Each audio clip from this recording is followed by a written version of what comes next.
कितना हसीन चेहरा, कितनी हसीन आँखें, कितना हसीन चेहरा,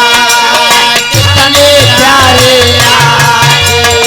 कितना हसीन चेहरा, कितने प्यारे आँखें, कितना हसीन चेहरा, कितनी प्यारी आँखें,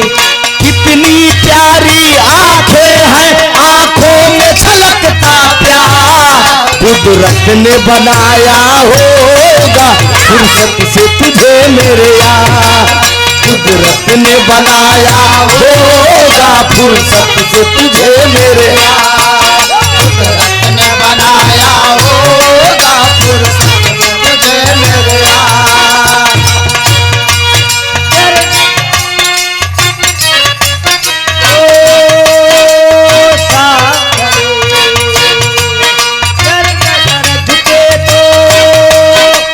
सुबह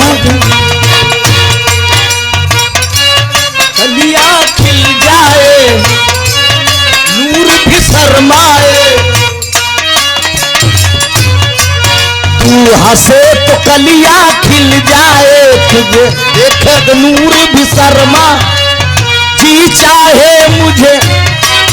आंखों में छलकता प्यार। कुदरत ने बनाया होगा फुर्सत से तुझे मेरे यार, कुदरत ने बनाया होगा फुर्सत से तुझे मेरे यार, कुदरत ने बनाया होगा फुर्सत से तुझे मेरे यार।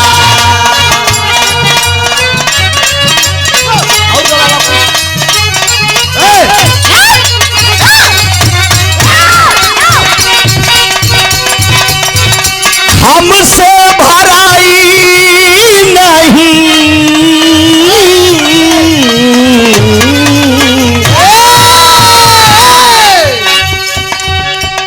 कौनो दुल्हन बाबा अपने मर्द से शिकायत कर बा, सुना हम तोहार मेहरारू है, मेहरारू है तो घर का नौकरानी न है, उस संकेत करत बा। हमसे भराई नहीं, हमसे भराई नहीं, पानी है पिया नौकरानी बोलवाना, हमसे भराई नहीं, पानी है पिया नौकरानी बोलवाना, हमसे भराई नहीं, पिया नौकरानी दर्द होला हमारी, दर्द होला हमारी का लाई है पिया नौकरानी बोलवाना,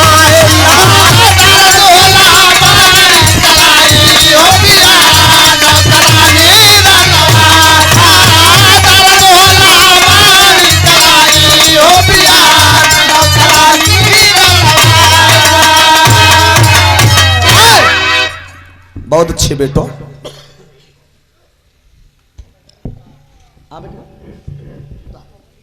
और जो कुछ हो उतार ले, बहुत हास रस में बिरहा आप लोग सुने, भोनुआ का डिप्टी साहब पूछें, बच्चा चीज एक ही है, हाँ 12 बार स्थान बदलने पर नाम बदल जाता है। मूड़े बा सिर के बार, यहाँ बा बरौनी, यहाँ बा मुठ, यहाँ बा दाढ़ी, यहाँ बा तखरी के बार। मास्टर साहब इशारा कहन कहन बेटा बस मौके के बाद जिन बताए।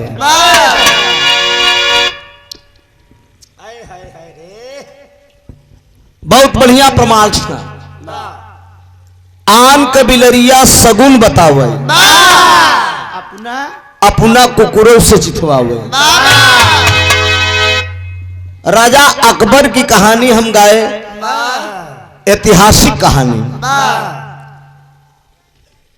तो ये बतावत क्या है कि मनगढ़ंत था किस्सा। ये जितना गावत है हम सोचे कि का मतलब टीका टिप्पणी करने से। ये लड़की अपना गा रही है, हम अपना गाएं,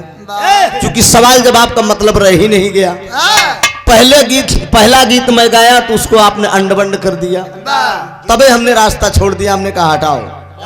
मैंने भी तुम्हारे गीतों में एक मेल मिला दिया ऐतिहासिक कहानी गा के। और अब एक आप लोग जान, हम समझ ली, मैं कहाँ समझ लिया यार? विजय बहादुर यादव। हाँ, मेरा विवाह कितने समय में खत्म हुआ? विजय बहादुर यादव हरापट्टी। नहीं देखे थे आप कितने समय में खत्म किया था? हाँ वो बात मैं बता दूंगा, लेकिन समय की बात मत करो। मैं सबसे कम समय लिया हूँ, समय उनकी तरफ से लगा है। कई बजे है वो देखा? 4:44 कितना? 3:44 में 2 बजे मैं नंबर इनको 1:45 बजे नंबर दिया था। सोचो भनुआ टाइम ले डिप्टी साहेब अर्जाए दे 13 मेल के नौटंकी देखना था। हाँ ये समाज सुधारे आई है। हाँ माई बहन लोग बैठी हैं, ये शिक्षा देती हैं। एक ही लेडीज हुई के कहा है नौकरी का ठेहुन पौ गया, लौडिया बाजी कर तब नौकरी पौ गया। एक औरत हो के मंच पे ये शब्द निकालना कितनी अशोभनीय बात है। और वही से चुतिया मन से धुएं करबा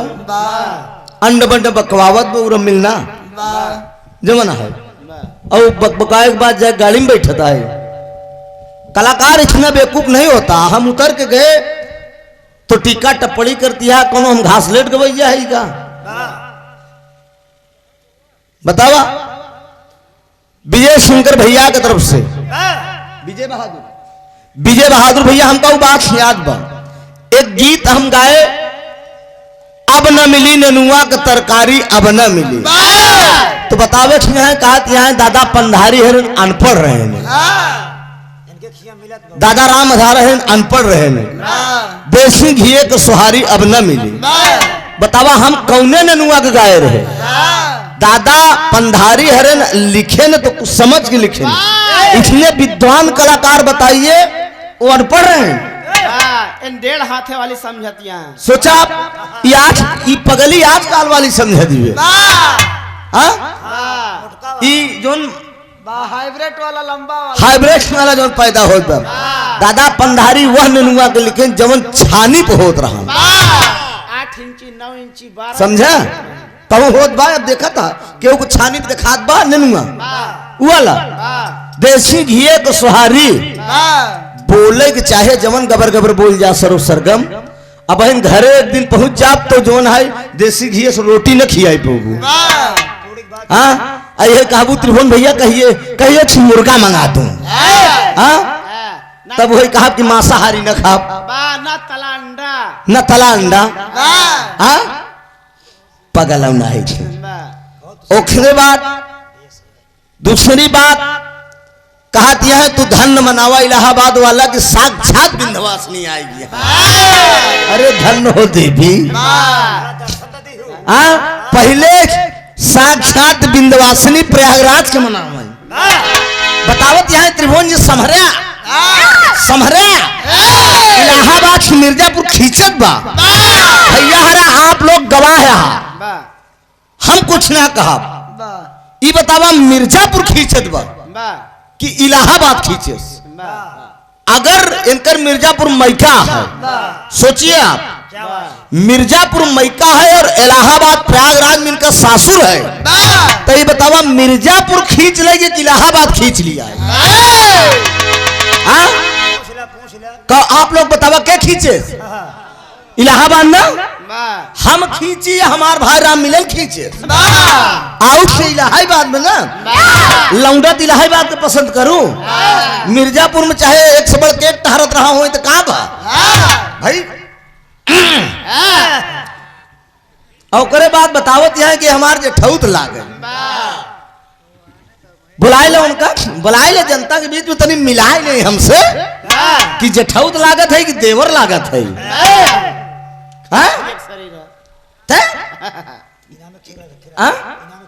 बकर बकर न बोला करा हमसे फालतू बात। कहा पहले बहुत झगड़ा करते रहे हमसे। और 21 वाला, अरे हम कार्यक्रम 21 का रहा तो हमने अनाउंस कर दिया। वो कार्यक्रम मालिक फोन किए, राम आश्रय यादव जी फोन किए कि भैया मैं आ नहीं पा रहा हूँ, मेरा कार्यक्रम आप अनाउंस कर दीजिएगा, सरगम जी से आपका है।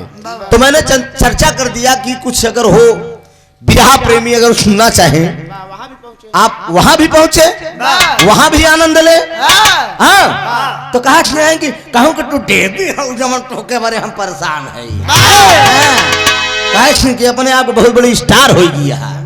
कि तो उससे गाँव तबे हमारा लड़के बच्चा कहीं जी। इसके लाइट एंड साउंड सिस्टम सरवाडी वक्त भी नूर को बेनूर बना देती है। क्या बात है। हाँ? वक्त भी नूर को वो नूर कर देती है, छोटे से जख्म को नासूर कर देती है। अरे कौन चाहता है कि अपनों से दूर होना। सरगम याद करा जहिया कुंवार रहलो,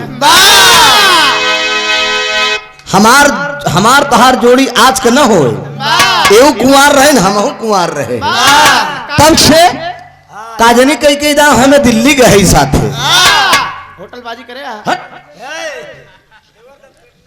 हाँ, देवर दत्त कटना हमार इनकर कैसी डाय रही, हमार भौजाई रही न इनकर देवर, और गानवा सरवा गाय दी भौजाई हो ही गई हमार, चली हुई नहीं इलाहाबाद में। हाँ? अरे कौन चाहता है अपनों से दूर होना, लेकिन वक्त भी सबको मजबूर कर देता है। आप इसके light and sound system Sarwadi proprietor Yogendra Yadav, operator Puneet ji भैया के करकर्मों द्वारा 50 रुपया बहुत बहुत प्राम आशीर्वाद की वृक्षा है। तनी हमरे मन से दे तो यार।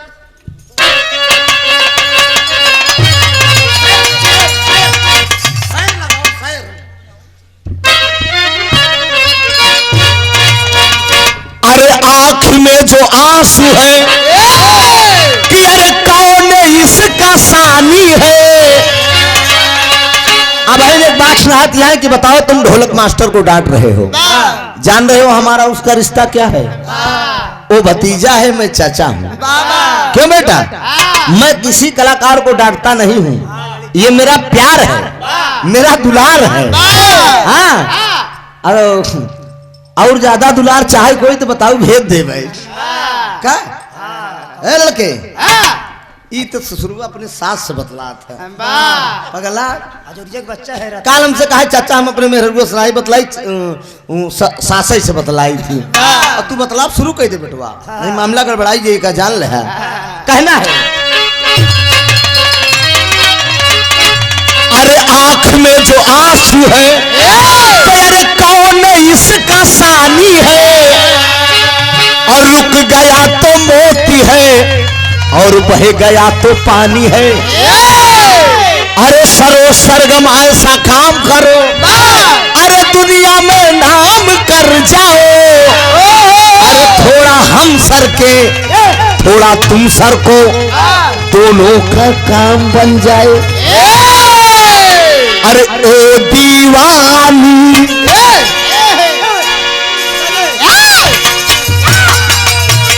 ओ दीवानी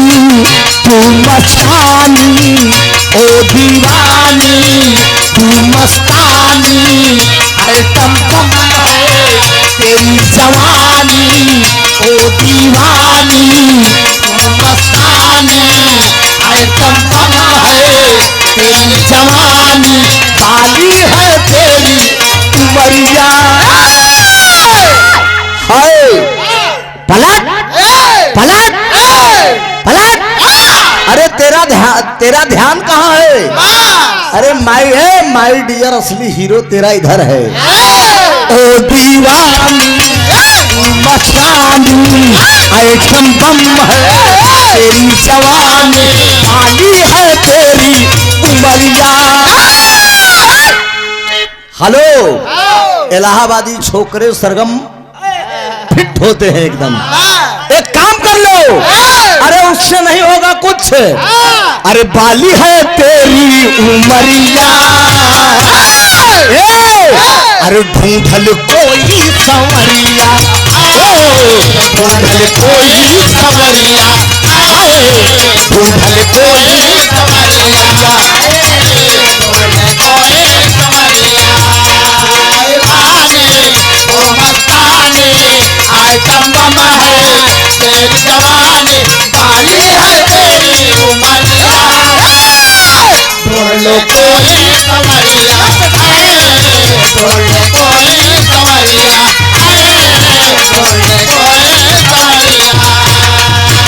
सारा है मैं दीवानी मैं मस्तान मैं दीवानी मैं मस्तानी ऐ चंपम है मेरी जवानी बाली है मेरी उमरिया हटाओ तोड़ूंगी तेरी टंगरिया तोड़ूंगी तेरी टंगरिया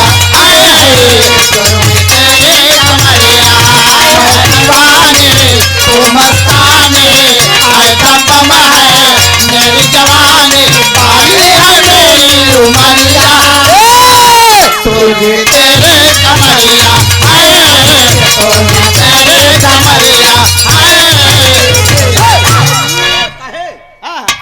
जब जब हंसे ले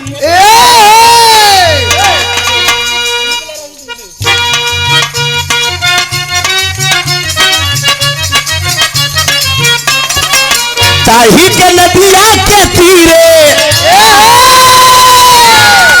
ताही के नदिया के तीरे बिलार राखवार भइल राजा ताही के नदिया के तोरा बिलार राखवार भइल राजा ताही के नदिया के तोरा बिलार राखवार भइल राजा हाँ दाही के नदिया के तीरे बिलार राखवार भइल राजा लागेदार ई देवार लागेदार ई देवार करी घात दिन रात रहे छतिए पर हाथ राजा लागेदार ई देवार करे घाटे राजा दिन रात रहे छतिए पे हाथे राजा लागेदार ई देवार करे घाटे राजा दिन रात रहे छतिए पे हाथे राजा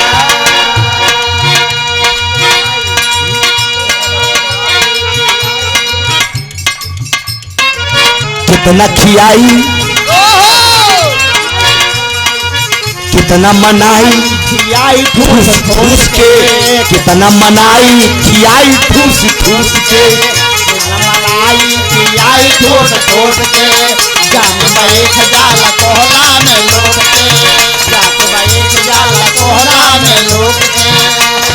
लड़का कायल तोरा लड़का यार भाई राजा लड़का के हाई की कूलर लीले के ताई यार भइल राजा ओ लागेदार ई देवार करी घात ये राजा दिन रात रहे छतिए पर हाथ ये राजा लागेदार ई देवार करे घाटे राजा दिन रात रहे छतिया पे हाथे राजा लागेदार ई देवार करे घाटे राजा दिन रात रहे छतिया पे हाथे राजा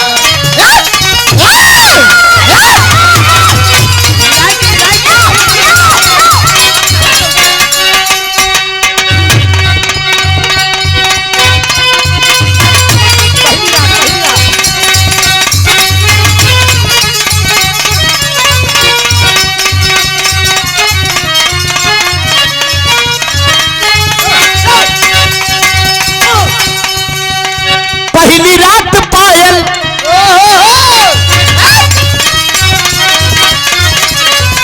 हाँ पहली रात पायल तोड़ला दूसरी रात पाली हो पहले रात पायल तोड़ला दूसरे रात पाले हो पहले रात पायल तोड़ला दूसरे रात पाले आराम से कोनो दुल्हन अपने दिल का दर्द बताओ तो अपने मर्द के विषय में पहली रात पायल तोड़ला दूसरी रात पाली हो पहले रात पायल तोड़ला दूसरे रात पाले हो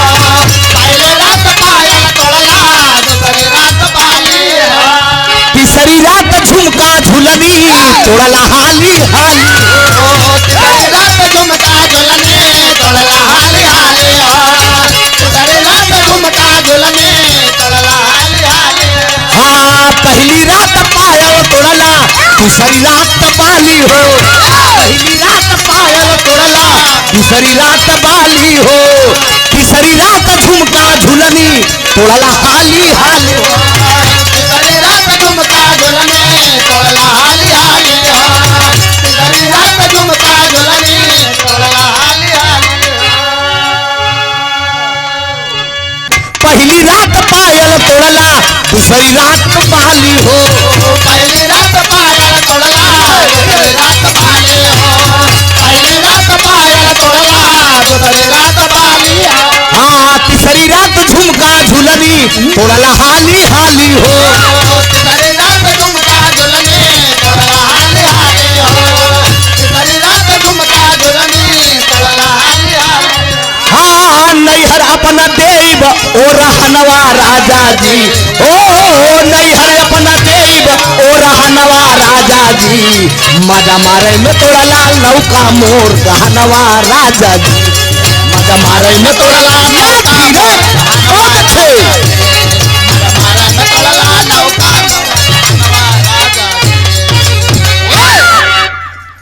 बड़ा बढ़िया बिरहा एक बिरहा इधर से भी एक बिरहा आज सुनस का हम यूट्यूब पे दिए हैं बड़ा प्यार दुलार भी मिला उस बिरहे से गंगा कैसेट से जो ने बिरहा का शीर्षक बा लपेटुआ चला ससुरार बना ले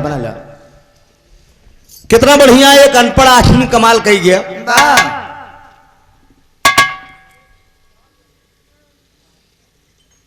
देखा और से भोनुआ कमाल करे रहा और से भोनू कमाल करें बिरहा के जाबाज सिपाही इन्हीं के अखाड़े के जाबाज राम जन्म टोपी वाले अक्सर मंच पे गावा करत थी अब इन स्टाइल भी देखे है कि सात नदिया परवा से मोर भैया आइले रे नदी एक बताएं कहीं कि मेहरारू के दर्द तू का जनबे अब सही बात है भला जेकर पिराई वही जाने दूसर कौनो का जाने हाँ भाई जेकर जवन काम वही जानी कि हम जाना पगल कहो हमार जवन काम में लेकिन एक बात आप लोग जान ले मेहरारू एक बार दर्द सहाथी मेहरारू एक बार दर्द सहाथी मनसेधु पूरी जिंदगी दर्द सहाथी नहीं न विश्वास हो तो अपने मनसेधु से पूछ लियो 3 लड़कियां पैदा करे आप तू पैदा करके छुट्टी ले लियो अब राम मिलन झेल है हाँ डब्बा का दूध लिया हुए उनका पढ़ावे लिखावे बड़ा करें घर द्वार बनवावे अब हम बताएं कि हम 5 बिस्ने सरोज सरगम लिखाए पगलव हम 4 बीघा प्रतापगढ़ में लिखाए कहो लालगंज अजहारा में और 4 बिस्ने एकदम लबालब रोड प्लीन 14.5 लाख के मालिक के दिन स्कॉर्पियो खड़ी है सब बिरहा से और कोनो कमाई हमारे पास नहीं है तीज बात नहीं बात है कि बताए दी नहीं सब कोनो घमंड के बात है बताने की कोई जरूरत नहीं क्या किसके पास है परमात्मा ने जिसको जो दिया है जो जितना मेहनत करेगा उसके पास उतना है एक बिरहा हाथ के मेरी माँ बहनें बहु बेटियां भी बैठी हैं एक ऐसा बिरहा हमसे सुन ला बिरहा का हमारे शीर्षक है वो लपेटुआ वाला तो हम यूट्यूब पे दे दिए है वो कहते आप सब सुन लेगा घरे बैठ के आराम से लेकिन एक नवा बिरहा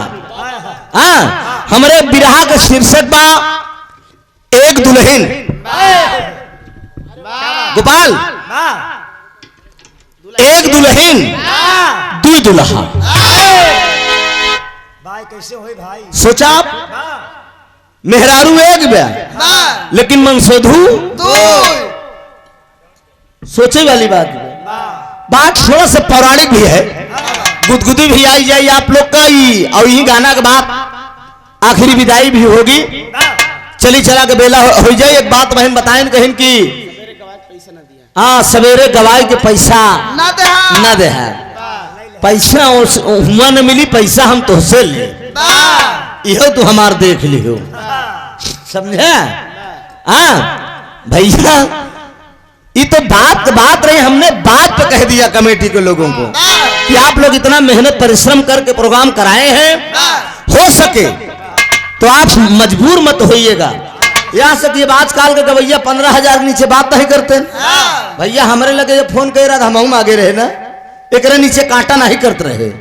तो इसलिए मैंने आप ये सुंदरलाल भाई के प्यार में कह दिया कि आप हमारी जरूरत समझेंगे तो मैं पैसे की बात नहीं करूंगा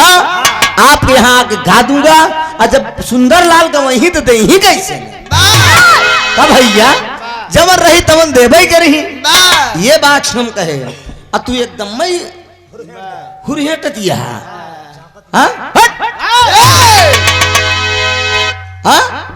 अपन काम बनावत है कि हमका भैया पैसा चाहिए आइए एक बिरहा बढ़िया पौराणिक मजेदार का दमना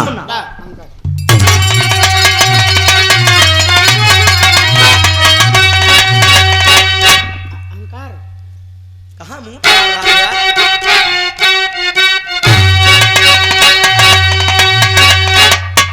पुरवा झुर झुर बहे बयार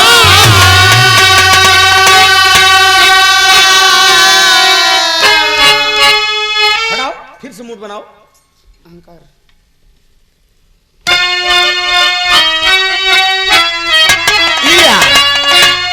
तमचिया बैठी दक्ष कुआरी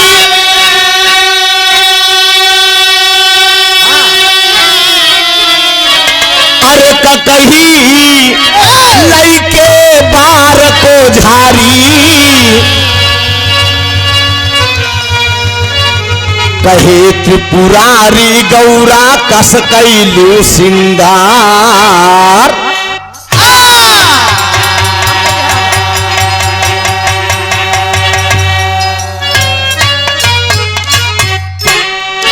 एकदम भोरहे के बेला बा कैलाश पर्वत पर भगवान भोलेनाथ माता पार्वती दोनों प्राणी बैठा है 4 बजे भोरहे में भगवान भोलेनाथ जग गए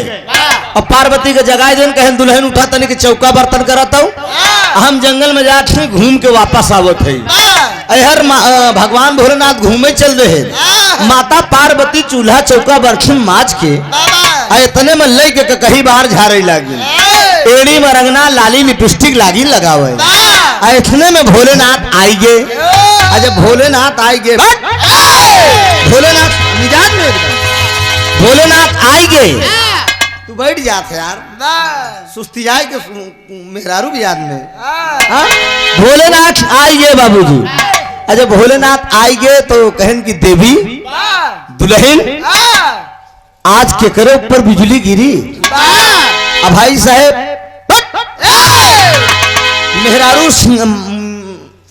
मेहरारू श्रृंगार करें मिजाज बनाओ बेटा हमारा मेहरारू श्रृंगार करें अमन सोधु से बर्दाश्त न हो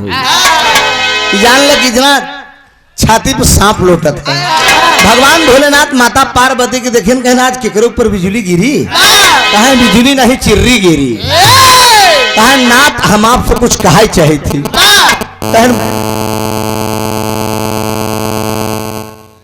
चिर्री गिरा था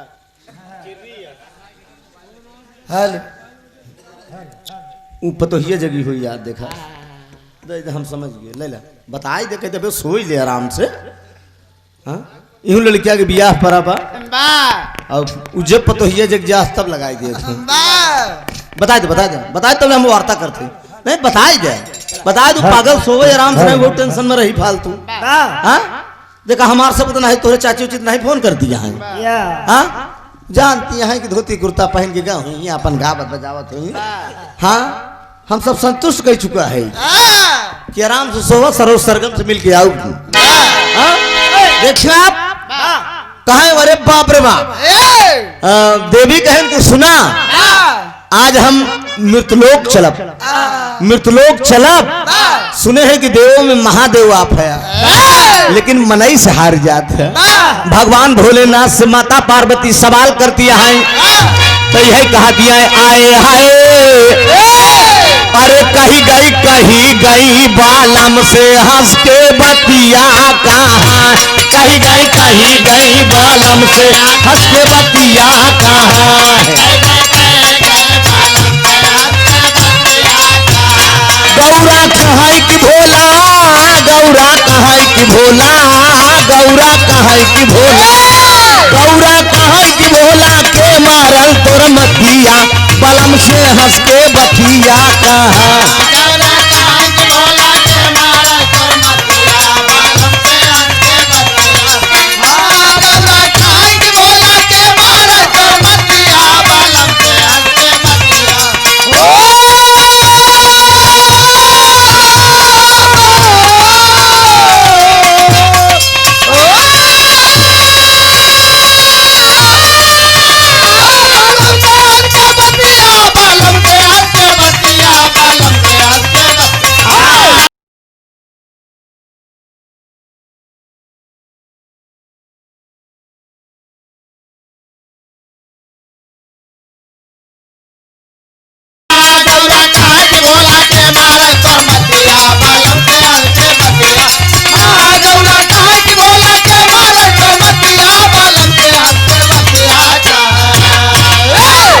गौरा कहाँ की भोला के मारल तोर मखिया बलम से हंस के बतिया कहाँ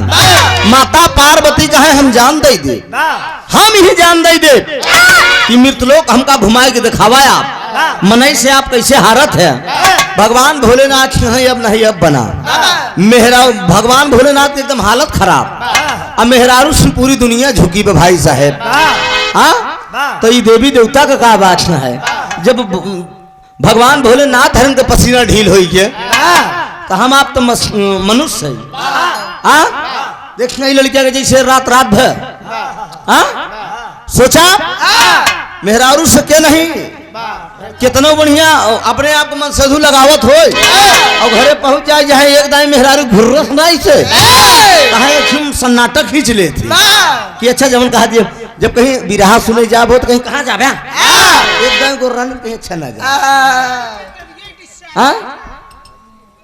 उस्ताद हमरे गावत है कि अरे मेरी घरवाली जब रूठ जाती है अरे स्टेशन से गाड़ी जब छूट जाती है तो 1 2 3 हो जाती है कहा तो मेरी घरवाली जब अरे मेरी घरवाली जब अब बात को रात समझ ले और बाकी तो जेकर लाइसेंस बना बा वही के है बस आज का रात अरे मेरी घरवाली जब रूठ जाती है पूरी गन मशीन हो जाती है मेरी घरवाली जब रूठ जाती है पूरी गन मशीन हो जाती है मेरी घरवाली जब रूठ जाती है तो पूरी गन मशीन हो जाती है कुछ ना दुल्हनिया जब यूं पाती है तो चेहरा मलिन हो जाती है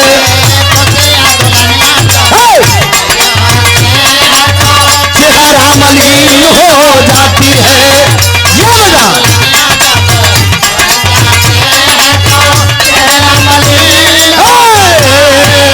मेरी घरवाली जब रुक जाती है तो पूरी गन मशीन हो जाती है मेरे घरवाले जब रुक जाते हैं तो पूरी गन मशीन हो जाती है मेरे घरवाले जब रुक जाते हैं तो पूरी गन मशीन हो जाती है भगवान भोलेनाथ माता पार्वती से कह रहे बाबूजी कहन की मृतलोक घूमू कहन हाँ कहन हमार मन बयाज मृतलोक घूमे टेकलाइन तर्ज बई हाँ अरे हमार पाई जे कहे नजर लागी राजा तोरे बंगले पे नजर लागी राजा तोरे बंगले पे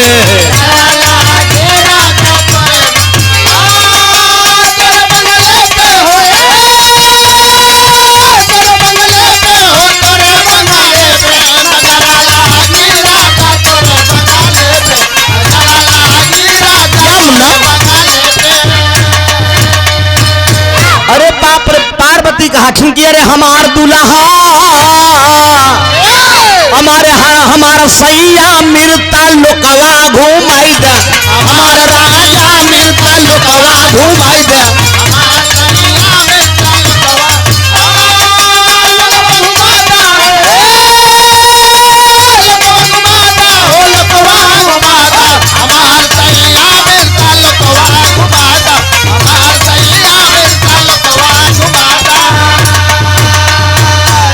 कहा मृत लोकवा में चल के हमके घुमावा, मान मनुष्य का सैया नजारा दिखावा, कायर के हमरे तपनिया बुझावा, हमारा दुल्हा मृत लोकवा घुमावा। भगवान भोलेनाथ कहन मृतलोक चलबू, कहन हाँ, कहन फिरावा चला मृतलोक घुमाई दे तो का। माता पार्वती भगवान भोलेनाथ मृतलोक में आई गए। मृतलोक में जब आए तो एक महुआ के पेड़े के नीचे खड़ा हो गए। भगवान भोलेनाथ माता पार्वती से कहन कहन सुना, यही महुआ के डारी पे तू सुगनी बन के बैठ जा। आई जो सामने 2 तल्ला का मकान दिखा बन, इस 4 गांव को माना जाना चौधरी लालचंद पाड़े का मकान है। अब पंडिताइन अकेले घरे में है और चौधरी स्नान करैया है, चौधराइन अकेले घरे में है। हाँ, लालचंद पाड़े और पोखरा में स्नान करता है। अब भोलेनाथ कहन कहन तू सुगनी बन की ही डारी पे बैठ जा, नंदी बैल का माया सिंगायब कई दे। और हर भगवान भोलेनाथ किए का एकदम हूबहू लालचंद पाड़े वाला रूप बनाए ले, ओइसे निकुरा, ओइसे चाल ढाल, ओइसे नाक कान, ओइसे बोल चाल, ओइसे लंबाई चौड़ाई, एकदम काठी बाटी बनाए के बढ़िया बाबूजी माया के खी लैखी। हाँ, गारठ धोती, धोती गारठ डारा पे डाल के और उसके बाद केवाड़ा खटखटाई देन कहे चौधराई रे, अरे तनी के कच्ची पक्की रोटी जल्दी बनावा, हमका पंचायत में जाएगी बा। चौधराइन सोचत यहाँ की बतावा, अब हिम ते नहाई गई बहन है, आई कितनी जल्दी नहाई छे आयु गए। अब देखा असनी यहाँ तो बड़का लालचंद पाड़े आई यहाँ। चौधराइन केवाड़ा खोल दीन, उनका का पता कि भोलेनाथ आई यहाँ। केवाड़ा खोल देन, भोलेनाथ हो गए अंदर, लालचंद पाड़े का रूप बनाए के कहन जल्दी से तनी की रोटी बनाए तो 2 कवर खाई ली हो जाई। अब बाबूजी इहर लालचंद चौधराइन लालचंद पाड़े वहर स्नान करता है, इहर चौधराइन रोटी बोलत यहाँ और गावत यहाँ हाय हाय हाय कि कोई झरना, अरे कोई झरना बतावई महाराजा कुवनवा पे आई चले।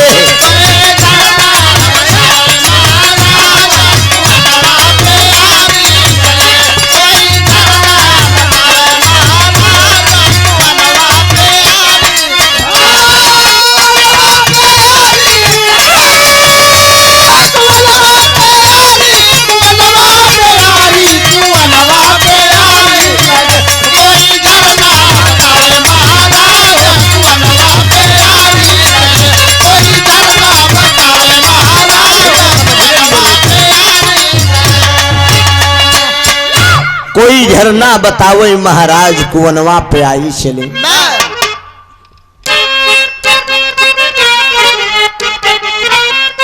या लाल कोई झरना बतावे महाराज कुवनवा पे आई चले, कहा डान के बलमुआ के मैका बखानऊ,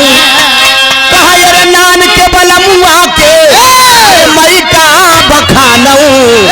अरे जवन दिया नहीं निशान सोई जाई हो, वनवा पे आई चले। नान के बलमुआ, नान के नाने के हाथ हुए जय दिन गाना बंद हो तो जाए जाए सोई जाता तो नाने के यहाँ की कहा खोदी खादी सही आके, अरे मैं तो जगाऊं, कहा अरे खोदी खादी राजा के, अरे खोदी खादी दुल्हा के, अरे मैं तो मोरे फुफनी तरे लुरियायो वनवा पे आई चले मोरे फुफनी तरे लुरियायो वनवा पे आई चले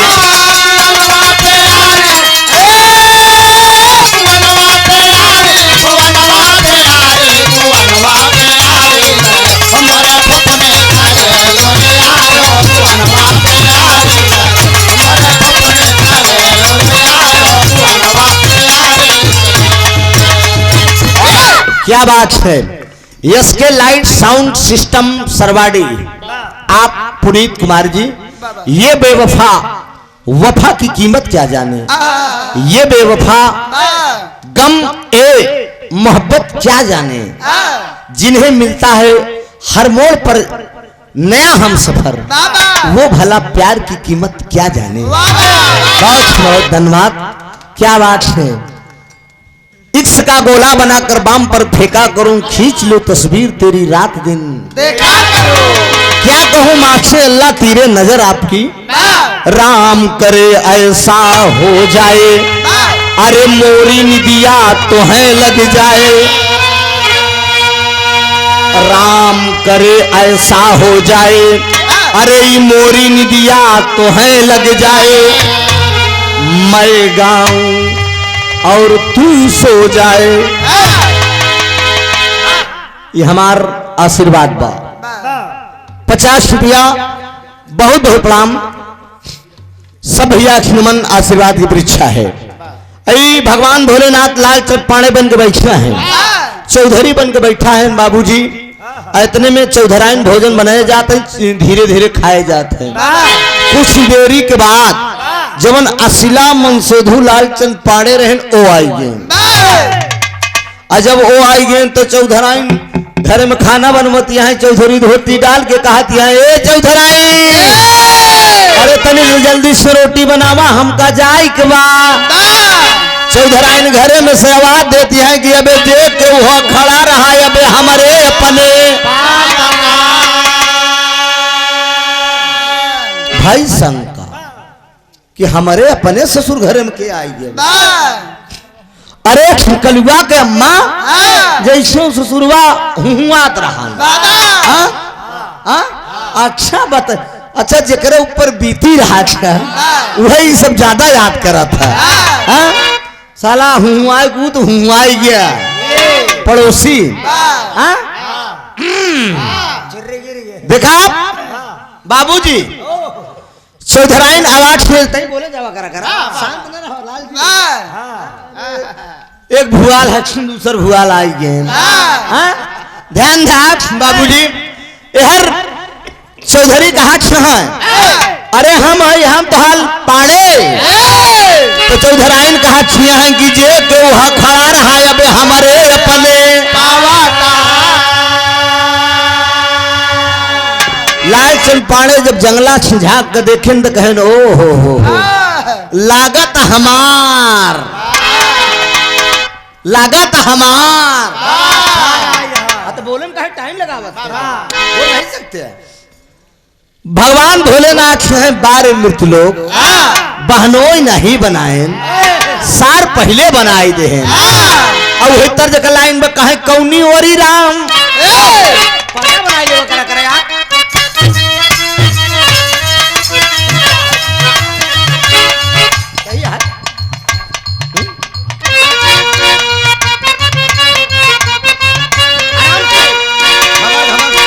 बनारसीवन की नहीं ना पूजा करा करे यार, सब इलाहाबादी लाइन है। कहे कौनी ओरी राम पत्थरे पदूभ जामा, समझा? कहे कौनी ओरी राम पत्थरे पदूभ जामा, कौनी ओरी राम पत्थरे पदूभ जामा, हमका जनान आयन बचवा के मामा। कौनी ओरी राम पत्थरे पदूभ जामा, हमका जनान आयन बचवा के मामा। कौनी ओरी राम पत्थरे पदूभ जामा, हमका जनान आयन बचवा के मामा। अरे हो गोरी सावर सावर सावर गोरिया भोजन बनावा चटकार। अरे हो मोरी सावर गोरिया भोजन बनावा चटकार। भोजन बनावा चटकार। ओ सावर गोरिया ओ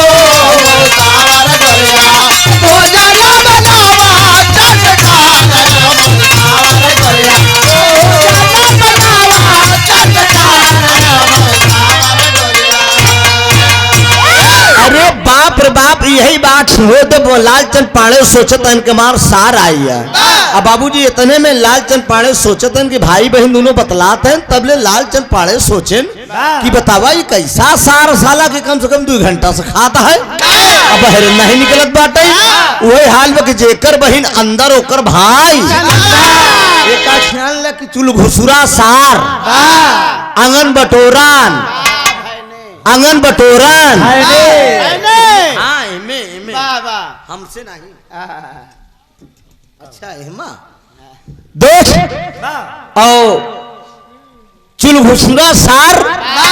आंगन बटोरन बहने अखिसनुपुरा फुफा और झक्कन समधी समधी लोग अगर समधियाने जाए तो तैसे एहर हो देखते रहत दांत डगर डगर हिलत रहा कि कहीं यार क्या समधिनिया ना देखत भी काम हो। आज कहूँ अगर घुमटा उठा के समधिन देख से तो बुढ़ाई दाम ऐसे ऐसे करे लागे तो लगी ऐसे अरे यार अबे हम फिट है कि अरे यार अबे हमका समधिन हमार देखा था सोचे आप। हाँ आंगन बटोरन बहने ऐसे बहने बहुत दुलरुआ होती मामी के पीछे पीछे लगा रहा थी और चुल घुसुरा सार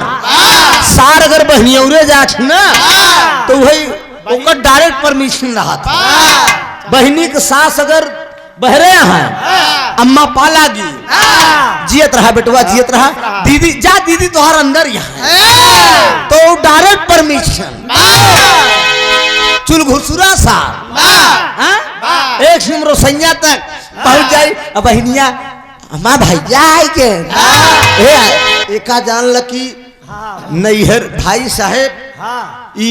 उस चाहे कितनों के उसके झराई लेकिन नैहरे मुन्ना गुरु हाँ नैहरे के बाबूजी अगर कि पंछी दिखाई जात है अब जैसे हम गाँव आई है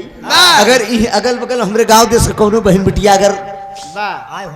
कीन हुई ही तो वो मन में ये सोचे थे कि अरे हमार भैया आए यहाँ अरे कहीं कहाँ कहन कहन अरे हमारे बगल यही कहन का लागत अरे हमार भाई लागत है या हमार चाचा लागत। अब जैसे मान लें कर अगल बगल मान ले बहन उहन कीन हुई सरोज के तो बड़ा खुश हुई है जीजा हरन तो एकदम टाइट कहन अरे हमार सड़वाई नहीं है कहीं तो सड़वाई नहीं यार इतना मटक मटक के गावत है अरे कहन का समझा था तू बढ़िया हुआ थी कि और का दोस्त दिखाई बहुत लंबा हो। अच्छा बाबूजी लालचंद पाड़े सोचता है कि कैसा सार है इस साला भोजन नहीं करे पड़ा बा भाई बहन दोनों बैठ से और इतने में दिखाई 51 रुपया का पुरस्कार मुन्ना गुरु जिला जौनपुर से हमारे विराट से बड़ा प्रेमी है हमारे उस्ताद अली जनाब महरूम हैदर अली जुगनू के आप बड़ा परम मित्र हैं। जौनपुर जिला में जितना गाना हो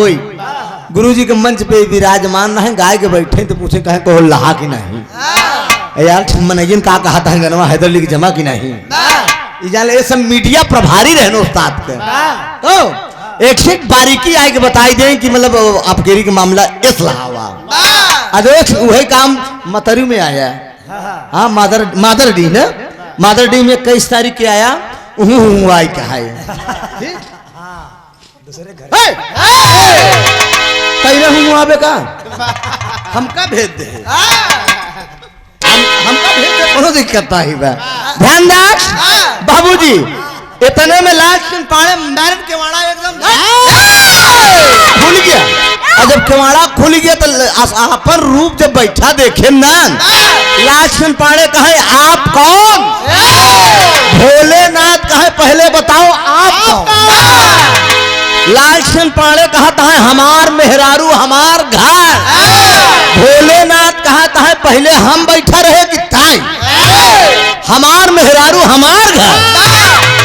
अब लालचंद पाड़े चौधराइन को पकड़ के अपनी तरफ खींचता है अब भोलेनाथ पकड़ के अपनी तरफ खींचता है और चौधराइन कहन रुक जा रुक जा रुक जा एक खींची खींचा मत हम आधी हो जा वही में धरा कहे टाइम लगावत है अरे गेहुआ ये चौरा के राई नहीं लेती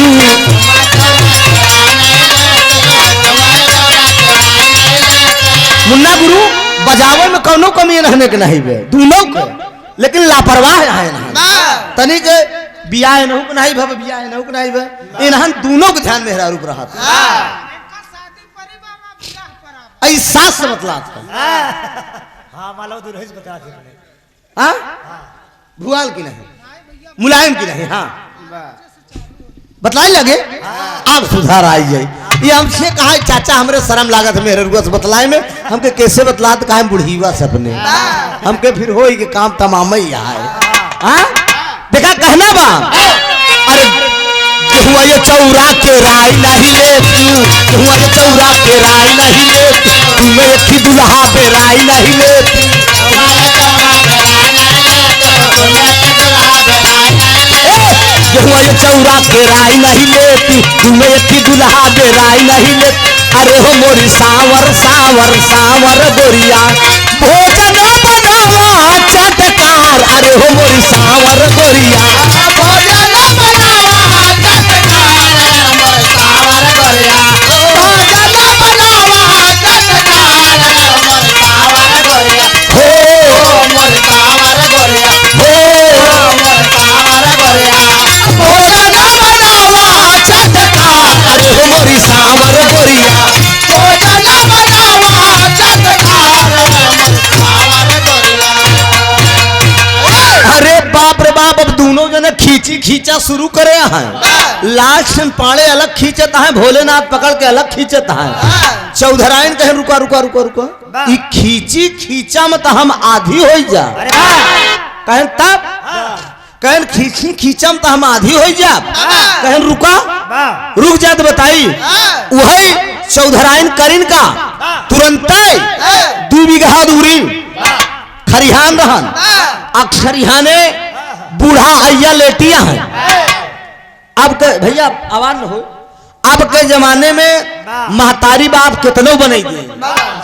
महतारी बाप कितनो जजात बने दे लेकिन भाई साहब बुढ़ाई दाव खरिहाने मिलत है या तो एक मड़ही मिलत है और अय्या लेटी रहे और चौधरायन पहुंच गए कहें अम्मा कहन का दुल्हन कहन एक बात नहीं बतावा सही सही बताऊ तुम्हारे पास कई बेटवा हैं अरे दुल्हन 35 साल बियाह हो गए कभी सवाल नहीं करूं आज हमसे पूछत हो कि तोहरे कई बेटवा हैं अरे हमारे एक बेटवा लाल सिंह पांडे अकेले कहन अम्मा नाराज न हो एक कई रूप के आज घरे में 2 जने घुस रहा है कहन तो तक क्यों को बुलाए रहे हो बे कहे नहीं अम्मा हम बुलाए नहीं रहे हम भक्ति नहीं विष्णु जी के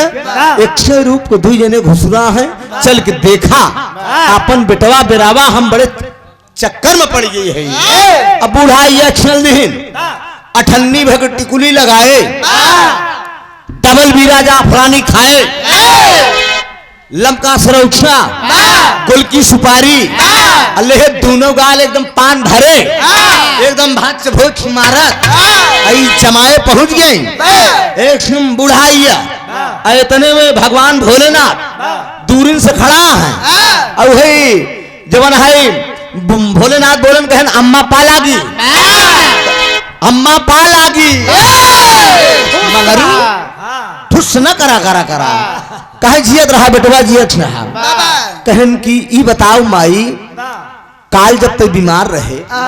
7.5 रुपया के दवाइया जवन ले आए रहे ओका खाए कि नहीं आराम लगा कि नहीं कहे हाँ बेटवा हम आराम लगा है अब असला मन से धू सोचत बा यही दवाई हम ले आए रहे ई साला पहले न कुपटे पड़ा बा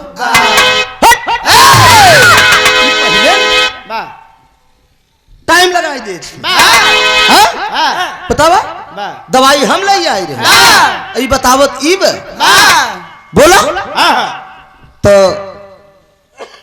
बुढ़ाइया कहन हम ऐस न मानब हम ऐस न मानब कहन तब कहन हमरे बेटवा दहिने गोड़े के दहिने जंघा 1 रुपया लक्षण बा आई दोनों में जकरे होई वही हमार असली बेटवा भोलेनाथ पहले न खोल के दिखावत देख माई देख देख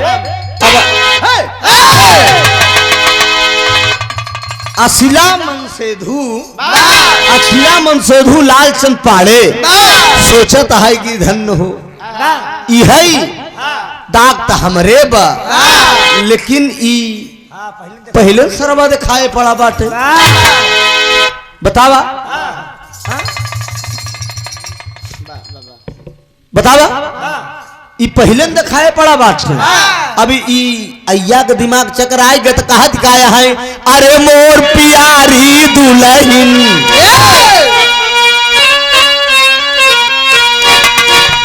अरे मोर प्यारी दुल्हन आपन चीन्हा तू साजनवा प्यारी दुल्हन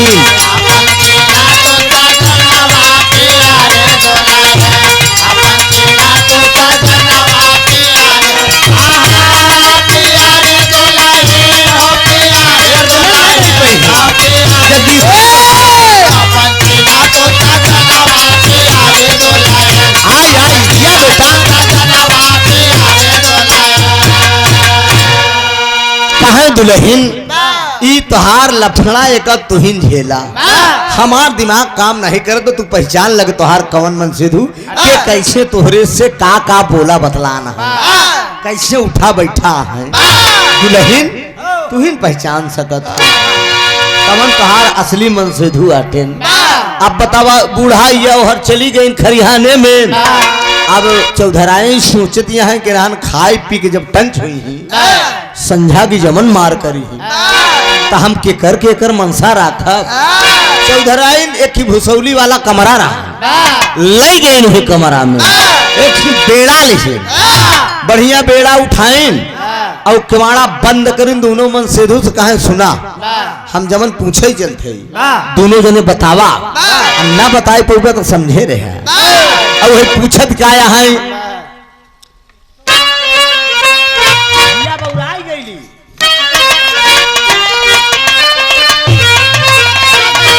कहा जिया बौरा आई गईली नदी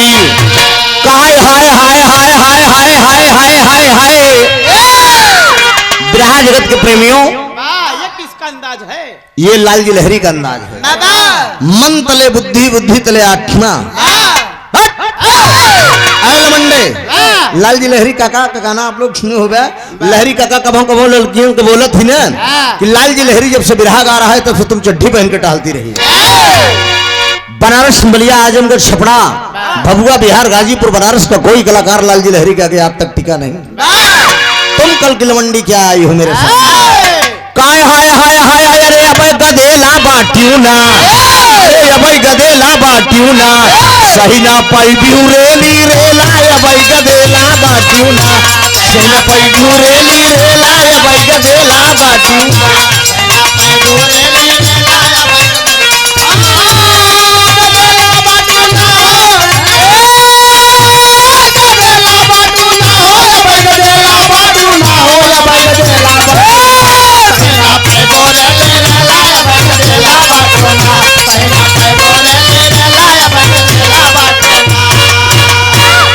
चला चली धान रोपै धनिया कहा रिम झिम बरसत बपनिया चला चली धान रोपै धनिया लेकिन माता चौधराइन दोनों मन सेधु से सवाल करते कि अरे ऊ है मोर दुल्हा कहाई अरे बाबू ऊ है मोर दुल्हा कहाई हमारे गवन का बात जे बताई जगदीश वाला है लंगड़ी पगड़ी नहीं हमारे इलाका का हाथ में गाना कैसे तैसे न करा अरे वो है मोर दुल्हा कहाई अरे बाबू वो है मोर दुल्हा कहाई हमारे गवन का बात जे बताई है मोर दुल्हा कहाई गवन का बात जे बताई वो है मोर दुल्हा कहाई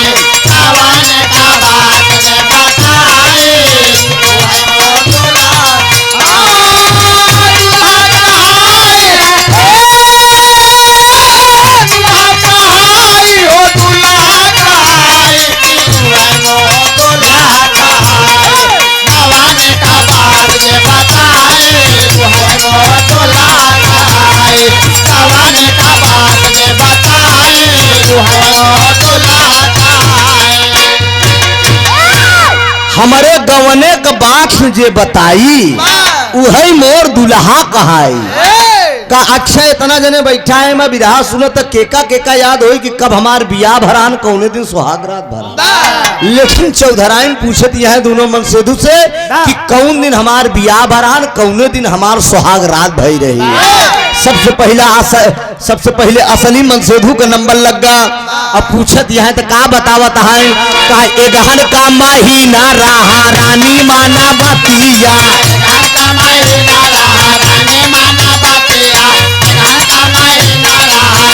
अरे बिहई के लैयावा तवार वाली रतिया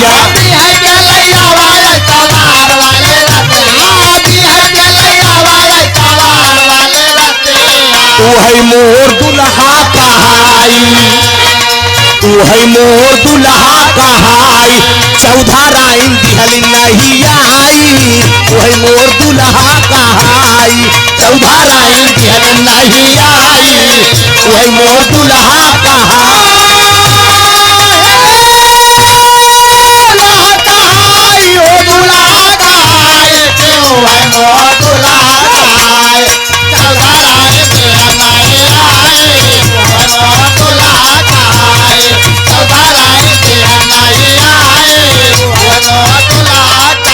अरे बाप रे बाप लाल सिंह पाड़े कहा तहाए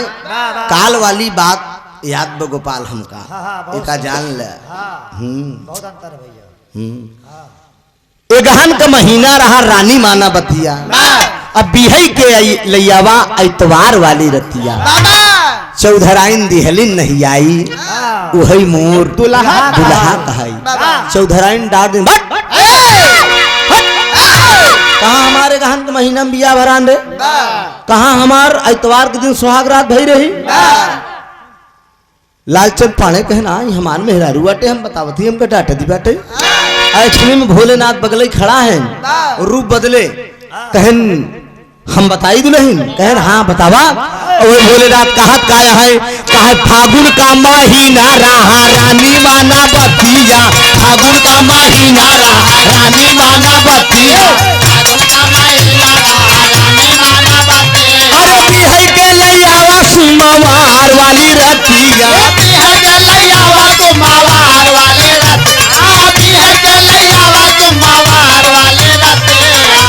हाँ हाँ उहई मोर दुल्हा कहाई उहई मोर दुल्हा कहाई चौधराइन दिहलिन मुस्काई उहई मोर दुल्हा कहाई चौधराइन दिहलिन मुस्काई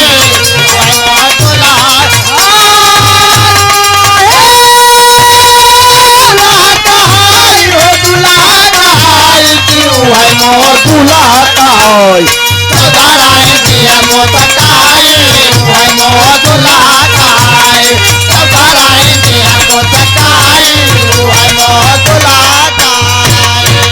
अरे बाप रे बाप भगवान भोलेनाथ कहे फागुन का महीना रहा रानी माना बतिया अब बिहई के लैयावा सोमवार वाली रतिया कहन सोमवार के दिन हमारा फागुन का महीना रहा सोमवार के दिन सुहाग रात नहीं रानी याद है ना 12 बजे रात खटिया का पार्टी टूट गई रही चौधराइन मुस्काई दिन कहना रे जिया राजा दिन हमार असली है में बाप लालचंद पाड़े सोचत कि असली हम हई आई अब ओकरे शंका हुई लालचंद पाड़े शंका हुई कि जरूर हमार मेहरारू नैहरन से साले से 3 पात रही ई करीबा साले से 3 पात नैहरन से रही बतावा बिहा हम है आज पहले का हम है पहले हम है हमका नहीं मालूम एक साल का पूरा सब मालूम है साला कहाँ सब जानते हम रजिस्टर्ड पहले हमार रहा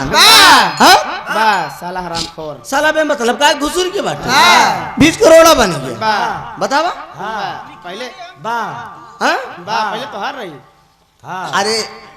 लालचंद पाने वाली बात कि बतावा ये हमार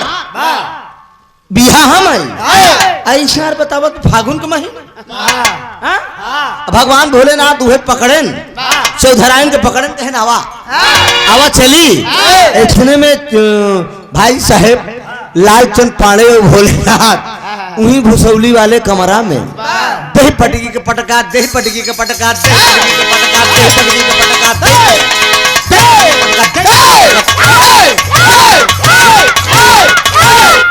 हो गया देख लीन कितना पौरू का है हाँ पटके तब ना इस पटके की उबियाई गया है पटकर पटकर दही पटकी के पटका बाबूजी भयंकर एकदम मार और मेहरारू छोड़ावे में परेशान एकदम एक बाद चौधराइन पहुंच गए 2 बीघा दूरी वही खरिहाने सास अय्या के पास कहे मैं काम करा फैसला तो कैली लेकिन दोनों मनते ही नहीं यहाँ अब सोचना भाई साहब दुनिया में हर चीज आदमी दे सकत है लेकिन जरा आप सोचा मुन्ना गुरु पैसा कौड़ी मांग ले हाँ राम मिलन भाई सरोज सरगम के पति जी यहाँ वो हमार बड़वार भाई लागे पप्पू भैया राम मिलन हमसे बड़ा है तो हमार भौजाई बहन राम मिलन भैया से हम घर द्वार बनवावे लागब गाड़ी घोड़ा ले लागब या जगह जमीन ले लागब 1 लाख 2 लाख 4 लाख मांग ले राम मिलन हमका दे दे लेकिन अगर ई कह दे कि भाई साहब मेहरारू हमान नहीं वो 2 दिन बड़े भेज देते झूठे देवर बन के टहरत है ते ही खाना बनावे बरे यार वेद भाई साहब गाय बजावे के लगातार गावत हुई 2 रोज खाना बनाई दे कहीं यार का तो से कम गुंडा है हम कहा का कहा थे तो दुनिया में बात सुनाए बाबूजी दुनिया में हर इंसान सब कुछ दे सकत है लेकिन मेहरारू क्यों न दे बाबूजी का जान ले और वैसे लालचंद पांडे एकदम बर्बाद भोलेनाथ से मारपीट करे बेरे तैयार हैं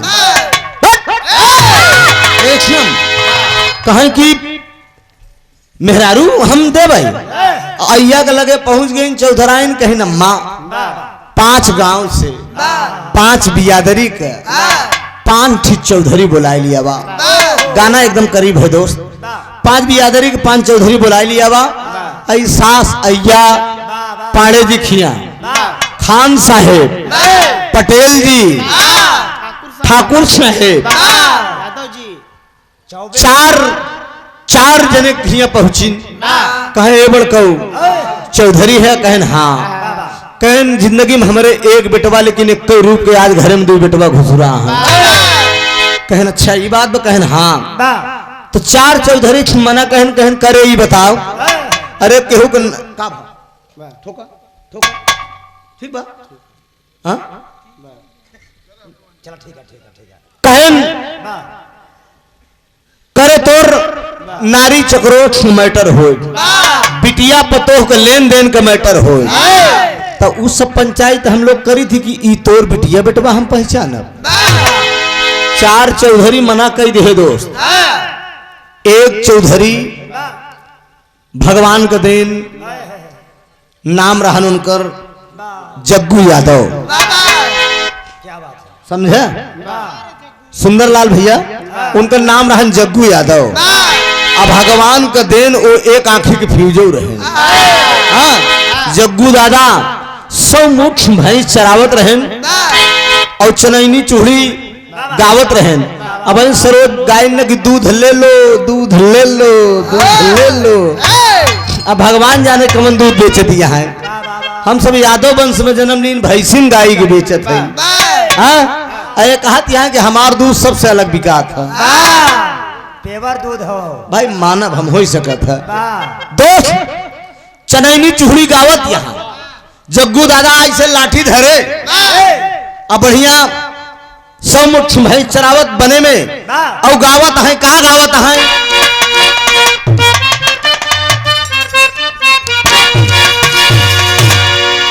यही गावत है कहे कतर कतर कौआ बोले कतरी छुपारी कतर कतर कौआ बोले कतरी छुपारी राम जी का बगिया छुटा के फुलवारी कतर कतर कौआ बोले कतरी छुपारी राम जी का बगिया छुटा के फुलवारी तोर ने मुआ पठावे ससुरारी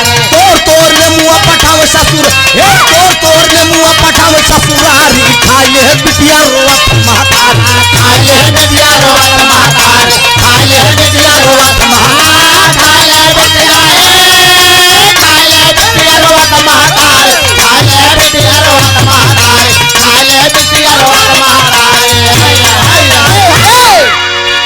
नकल करे लेकिन अबे तनी थोड़ा सा कसर बा,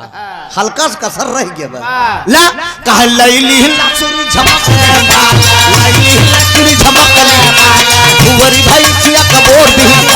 लैली लक्ष्मी झमक भुवरी भाई सिया कबोर दी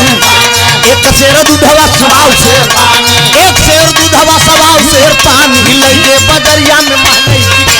लगे बदरिया में महंगा बिकाने लगे बदरिया में महंगा लगे बदरिया लगे बदरिया में महंगा बिकाने लगे बदरिया में महंगा बिकाने लगे बदरिया में महंगा बिकाने हाय हाय हाय हाय राव खिला के बेटा कहे माघ बीता पुष बीता बीताएगा माघ बीता पुष बीता बीताएगा लगता ही फगुन पिया ले आएगा सोई कत मोरे लगे सोई खरी बाहे पूरा भैया बास यार अरे बाहे पूरा भैया बास यार रात भाई हीरा का पुतवा गब हीरा का पुतवा गजब छोला रात बा हीरा का पुतवा गजब हीरा का पुतवा हीरा का पुतवा गजब छोला रात बा हीरा का पुतवा गजब छोला रात बा हीरा का पुतवा गजब छोला रात बा हीरा का पुतवा गजब छोला रात बा कहे पिपरा के पाता बारा गदवा का पिपरा के पाता बारा गदवा का भौजी तोरे लागी गा दक्षिणवा का पिपरा के पाता बारा गदवा का भौजी तोरे लागी गा दक्षिणवा का दाल दरे जाना तू केरावे नहीं जान अरे दाल दरे जाना तू केरावे नहीं जान तू ही अपने भतार का मिलावे नहीं अपने भतार का मिलावे नहीं जान तू अपने भतार का मिलावे नहीं जान अपने भतार का अपने भतार का मिलावे नहीं जान तू अपने भतार का मिलावे नहीं जान तू अपने भतार का मिलावे नहीं जान तू अपने भतार का मिलावे नहीं जान तू हाय हाय हाय जिया लाल माघ बीता पुष बीता बीताए गहनवा लगते ही फगुन पिया लई आयन गवनवा बगले में सिकंदरा रौजा बाटे मनसेधु प्रदेश मेहरारू घरे रामलाल ओझा बुलाए हैं कहन बाबा से कहन की पतोहिया के लिए आए कि चला आया हूँ सारा मर्ज हम ठीक कह दिए अब बूढ़ा बुढ़वा बेचारा करे का पतो भूते परेशान मुरचहिया साइकिल पर बैठाए अब पतो के पीछे बाबा ले आए चला जाता है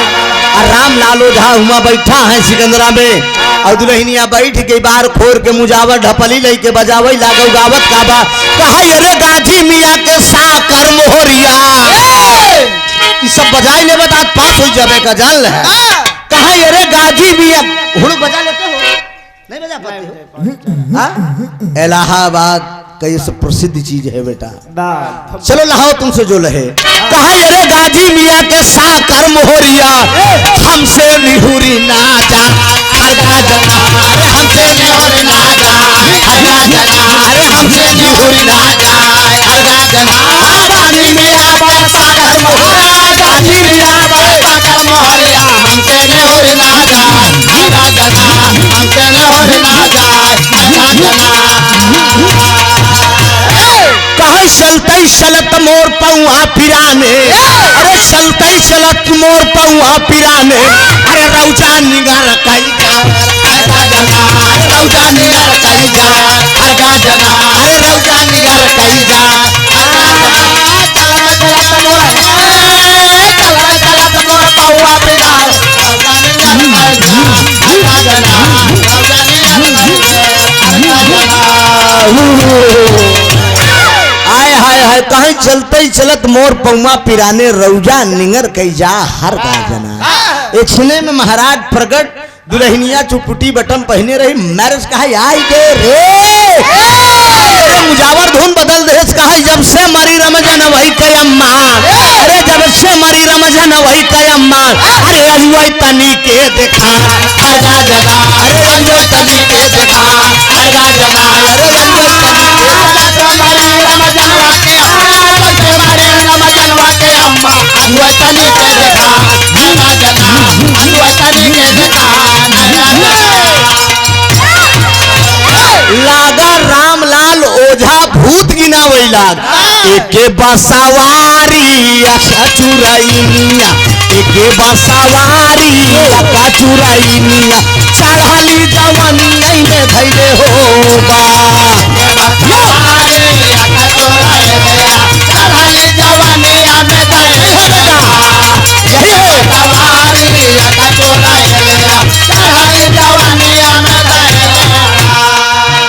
मरले बाटई एकर परोसिनिया अच्छत मरले बाटई एकर परोसिनिया फूलमती भवनिया धैले हो बा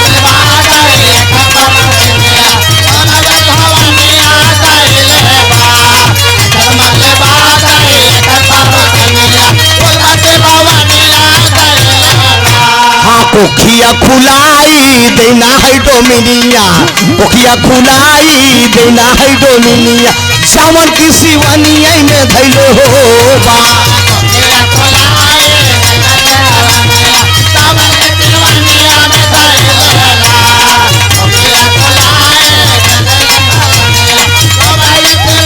ले ले ये धार कपूर हो जाई एकर दुख दूर थोड़ के बाजा थोड़ के भांग दिया सलाई लिए बता हैया हैया हैया ए बसवारे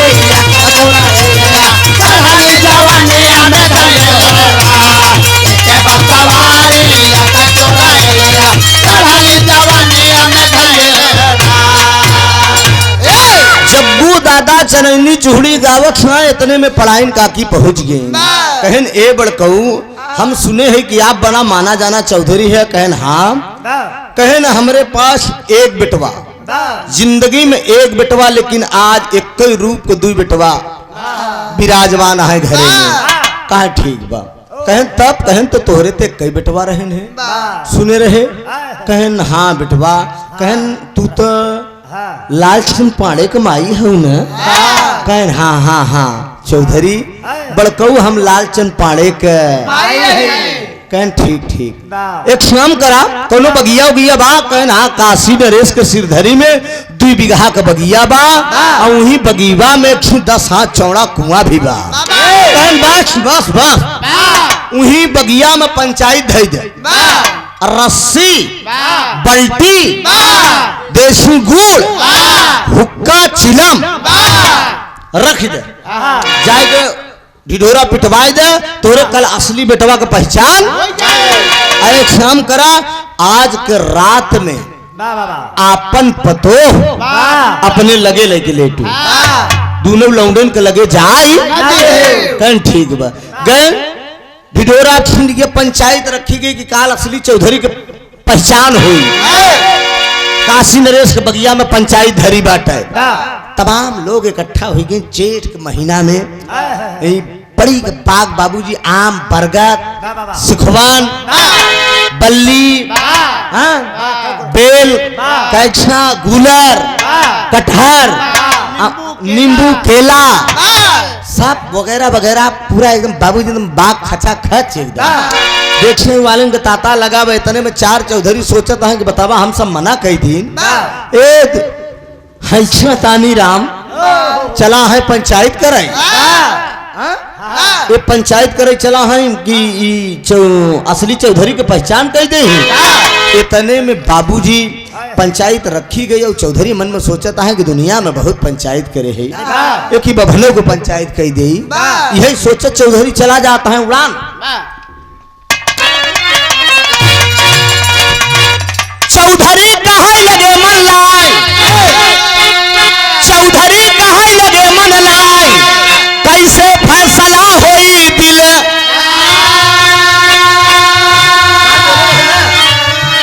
चौधरी कहाँ लगे मन लाए कैसे फैसला होई दिल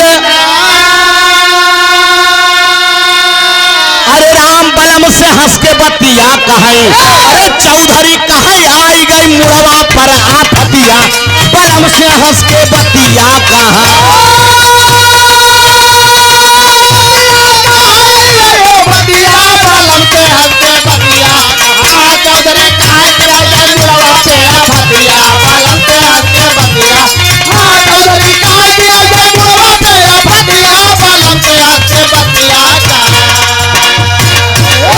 चौधरी कहीं आई गई मुड़वा पर अफतिया बलम से हंस के बतिया कहें जग्गू दादा पंचायत में पहुंच गए और वह पढ़ाइन काकी से कहें कि तू पहले अपन दोनों बेटवा बुलावा दोनों चौधरी आई के कुआं पे खड़ा हो गए ओकरे बाद कहें अब दुल्हन के बुलावा शीला दुल्हन भी आई गई वही जग्गू दादा कहा छा कि दुल्हन ये दोनों में से पहचान नहीं पावत यह है कि तुम्हारा असली मन से धू किया चौधराइन कहत यह कि अगर पहचानिन पाई कि का करे कि दुनिया के मेला लगाए लागत बड़कऊ बुढ़ऊ ही बतावा कहन धीरे धरा दुल्हन आज आज आज दोनों में पहचान हो जाए कि तुहार मन से दू करीवाया कि गुरकाया धीरज रखा आज तो का पता चल जाएगा असली मन सोधी तुहार क्या कहन ठीक बा बुढ़ऊ अब एक काम करें बाबूजी जग्गू दादा कहें भाई एक काम करत जा कहन का कि यही पंचायतिया में यही तैयार रहो नहीं समझे समझे यही पंचायतिया में यही पंचायतिया में ए भाई तनी 5 जने उठा तो तो कलोक्ष नहीं बैठे बैठे बैठे यार बैठा पंचायत की बात रही हूँ नहीं पंचायत में तेरे 5 जने उठा तो 4 चौधरी सोचता है कि दुनिया सामने पंचायत करती कनवा आड़े जाए कर दे कौन पंचायत करी 5 जने के जग्गू दादा अकेले में ले आई गए कहन मामला बड़ा टेढ़ा है कहन तब कहने काम करा ये जवन 10 हाथ चौड़ा कुआं बा एक तरफ मेहरारू खड़ी कही दे एक तरफ मनसेधु एक तरफ मेहरारू हाथ फैलावे एक तरफ मनसेधु कहन तब कहन चल के यह पंचायत में कह दिया कि जे मेहरारू का हाथ पकड़ ले चौधराइन का हाथ जे पकड़ ले वही असली मनसेधु लेकिन एका जाने रहा जे ना पकड़ वो असली मतलब 5 जने का जानत रही कि जमन ना पकड़ पाई वो असली लेकिन कहाई के ई बा पंचायत में कि जे पकड़ ले वो असली वाह सारा चौधरी के बारे जग्गू ये के दिमाग अहिर तबो दिमागदार रहे ना अहिर अबो दिमागदार मुन्ना गुरु एका जान लो भगवान जाने जब तक सूरज चांद रहे तब तक अहिर दिमागदार अब हम बताए ना इनकर मत सेदू कहे नहीं डपोर भुजावई माठा इनका लड़बेहरन कभी पता ही नहीं बे वो डपोर नहीं रहा भुजैनिया के क्यों देख नहीं पावत रहा भुजैनिया के पतो हो इतनी टाप रही केहू देख नहीं पावत रहा वो जब दाना भूजे तो इतना घूंघट काढ़ के तब वो कहे राहु तो बताई थी वही कचहरी में ले बढ़िया नीचे गोबर कहो आगे बढ़िया कटुआदार दही लगाए लई के पहुंचा और जब लई के पहुंचा कहा ले हमारो भूज जा तो भुजैनिया करे एक दाई कचहरी देखे तो घूंघट उठाए एक दाई यादव जी के तो वही कहा भुजैनिया कहा अही डपोर भुजावई माता तो कहा बस बस हमार काम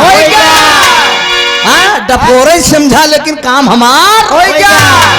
तो करे चक्कर में न रहे अहिर यह ढंग के होती लहान तहान जहाँ बैठावे तो सब काम कर लेती कहो सुंदरलाल भैया तबड़का भैया जग्गू दादा बताए दे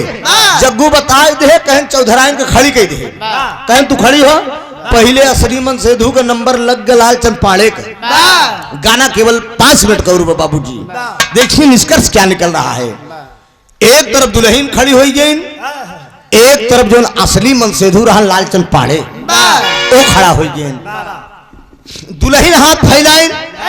1.5 हाथ लालचंद पाड़े हाथ फैलाए 1.5 हाथ 7 हाथ कुआं 2 लौंडे पहुंचे धाई कैसे हाथ आए के कहनी आए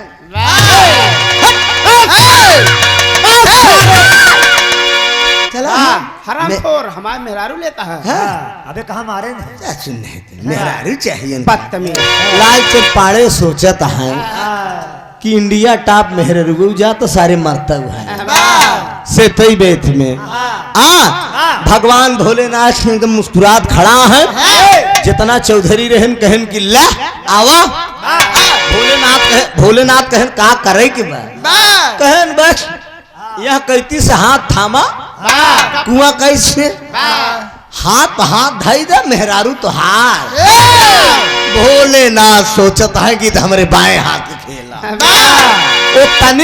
वो तनिक बड़ा ही हम धई के ठेल दे भाई साक्षात नारायण ही हैं। उनके लिए कहा ये हाथों ससुर का हटे कहा छुका देनी कितना बढ़ाई दे यो। हाँ, एक तरफ दुल्हन खड़ी बहन चौधराइन हाथ फैलाइन केवल 1.5 हाथ, एक तरफ भोलेनाथ लालचंद पाड़े बन के खड़ा होता है लागन हाथ फैलावे 8.5 हाथ अकेले ठेल दे हाथ पे हाथ चढ़ाई जैसे चौधराइन को पकड़ ले हैं। जग्गू दादा कहा ए पंचवे फैसला हो गया कहन का भा कहा ये जमन पहले हाथ पकड़े बा ये पहले जमन हाथ पकड़े बे एका 10-20 फट मारा भोलेनाथ कहे मेरे मरबे अरे तुम लोग तो कहा कि हाथ पकड़ा मेहरारू हमार तो हम पकड़ ले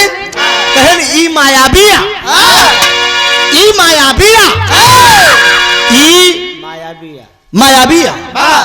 जब हाथ फैला सकत है तो ई रूपो बदल सकत है। ऐसे 4 छल लौंडे भाई साहेब जैसे मारे भगवान भोलेनाथ के चले ना माता पार्वती सुगनी बनी दारी पे देखत ही रहा छोटे लाल पाल सरवाडी से 51 रुपया बहुत भोपाओं से भैया का नमन माता पार्वती सुगनी बनी डारी पे देखत यहाँ ये चली नहीं तो हमारे बउराहू को ले दे ले ही अरे भाई साहब डारी पर से रुके हाय हाय चला क्लियर रखे बस मैं पूछ पाए न करा हमका बताए बात पूछ पाए करा ध्यान दे बाबूजी हर सुगनी बन के झम मदीना तुरंत देवी का रूप बनाए ले एकदम चमचमा साड़ी पहन के चल दीन कहन चली नहीं हमारे बउराहू को तो ले दे ले ही और वही जब चली माता पार्वती से झमक चली आवत है एक्चुअली जब जग्गू दादा देखे ना नई नवेली दुल्हन देखे तो जग्गू दादा कहता चली अरे बाप रे बाप माता पार्वती जब पहुंची तो कहा जीनी मारा कहा काहे न मारी कहा तू के है कहा हम माता पार्वती है कहन पार्वती कहन अच्छा तू पार्वती है तो जमन मराई जाता ही के कहन ये हमार स्वामी है हमार के अरे बोले तो कम से कम धन हो प्रगट तो भया देवता कहन हमार बउराहू है जग्गू दादा कहा ए पंचवे जिन मारा ये माता पार्वती है रे भगवान भोलेनाथ है। अरे बाप रे बाप माता पार्वती जब भोलेनाथ के पास पहुंचे तो बउराहू कहन कि मरवाई ली हो दुल्हन मरवाई लिहू तब आऊ वही कहत कहाँ है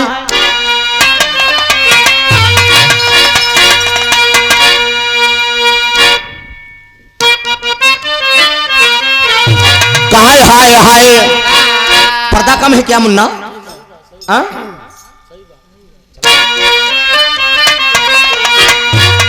हाय हाय अरे मोर भी रही गुजरिया एक पत्ती बढ़ो और हल्का से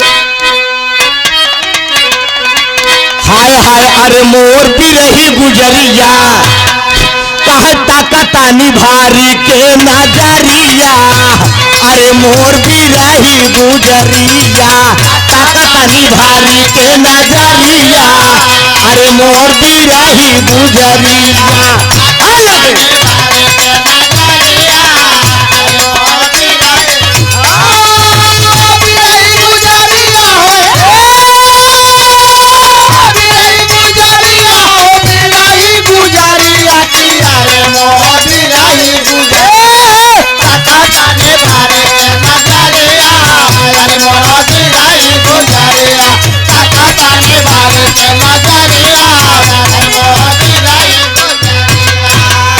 कहा मृत लोकवा में प्यारी तो कहाँ घुमाए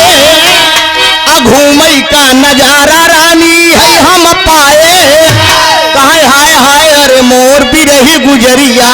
है तकतानी भारी के नजरिया अरे मोर भी रही गुजरिया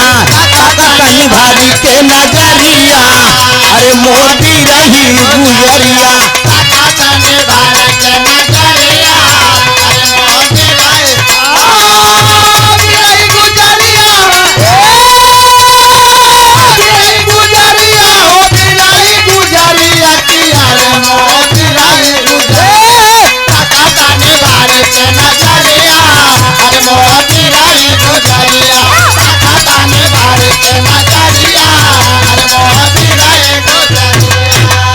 यही बात भगवान भोलेनाथ बोल दिए, कहे नहीं यही मृतलोक है देवी। हम लाख जतन करे लेकिन मनुष्य से हार गए, मनई हमार चोरी पकड़ ले हैं। भगवान भोलेनाथ माता पार्वती असली रूप में आए, दे के वरदान जाने लगे बाबूजी। जब देखे पैसा बचाया आवत बावत वही है हलुकाई नहीं जब साला बहु वही रुआ में बा वही रहो अब ना ले भैया, हम ना लेबे अब पैसे नहीं हमरे ससुर हाँ दे दे भाई चला घर पहुंचा यू कर्जा खाए है। सुभाष चंद्र, पापा का नाम सुभाष चंद्र, सुभाष चंद्र भैया की तरफ से पुत्री है। खराब बात बोला था, उनकी पुत्री है, छोटी सी बच्ची सुभाष चंद्र की सुपुत्री ये बिटिया की तरफ से 51 प्रचार का आया का नेतागिरी कर जाए का हाँ ये आशीर्वाद है पागल। क्या बात है, यही बारे पीटत हा यही बारे टहरत हा। सवेरे अगर 100 रुपया कम दे दी तो तुरंत कहा चाचा और दे दे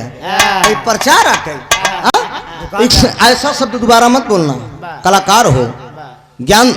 रखो।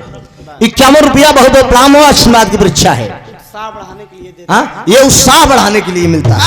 कि कलाकारों को उत्साह बढ़े। बहुत बहुप्राम सिंह भैया का नाम है, दादार सुखी रखे, सब भैया लोग सुखी रहे। बड़का भैया कहना है बाबूजी, भगवान भोलेनाथ बोले कि यही मृतलोक है देवी। हम लाख जतन करे लेकिन मनुष्य हमार चोरी पकड़ ले हैं। भगवान भोलेनाथ माता पार्वती जब कैलाश पर्वत पे जाए लगे, जितने पंचायत करता रहें बाबूजी सब भगवान भोलेनाथ के पैर पे गिर गए। कहन दुनिया के मालिक आप हमार गलती माफ कर दे, हमें वरदान देकर आप सुनाइए। भगवान भोलेनाथ बोले कहा यो मस्त जाओ, मैं वरदान दे रहा हूं आज से जहां जब आप लोग हमारा नाम लेकर पंचायत करेंगे वो पंचायत सफल होगी। तब से मसल निकल गया बाबूजी की जहां पंच वही जहां पंच वही परमेश्वर। पंचायत कितनों बढ़ी रहा है लेकिन 5 ही पंचून की मान होती है। जहां पंच वही परमेश्वर, 5 ही पंचून के अंदर परमेश्वर का वास होता है। बाकी कितनों बटुआ रहा है ऐसे मतलब नहीं बाबूजी 5 ही लोग ईश्वर के रूप में होते हैं। जो निर्णय ले लेते हैं पूरी समाज उसको मानती है बाबूजी। भगवान भोलेनाथ माता पार्वती जब जाए लगे बाबूजी तो होत का बा हाय हाय हाय हाय रे हंसी खुशी से दोनों परानी।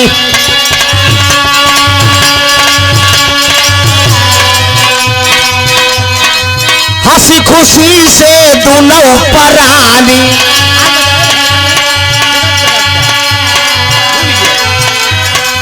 हंसी खुशी से दोनों परानी।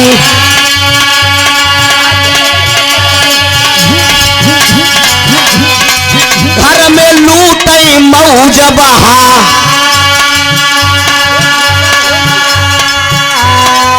कई के बर भोला चली भैले। आगे खत्म भवाई जहां,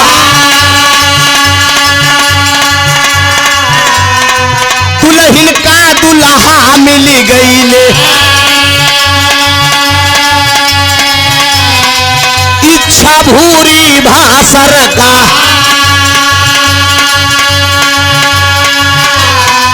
स्वामी गीतानंद जी कही गए, स्वामी गीतानंद जी कही गए तारे यादव राम आधार। स्वामी गीतानंद जी कही गए